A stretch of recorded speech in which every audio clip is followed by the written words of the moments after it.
Do you want to know how to change or sync time in Windows 11? Then you are at the right place, as here is how to do so. Let's get started.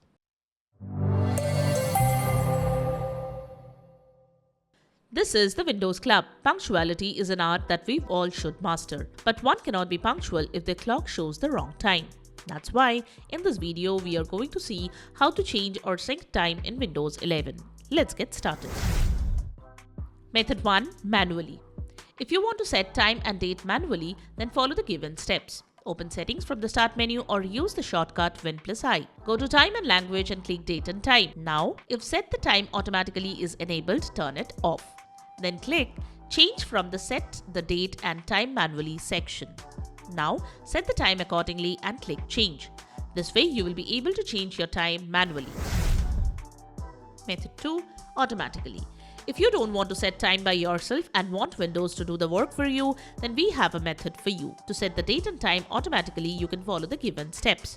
Open Settings from the Start menu or use the shortcut Win+I. Go to Time and Language and click Date and Time. Enable Set the Time automatically from there. You can also change the time zone from there. To do that, turn the toggle off the switch for Set Time Zone automatically. Now scroll down to Additional Settings and click Sync Now. So that's it. Subscribe to the Windows Club for all your tech solutions related to Windows. Thanks for watching.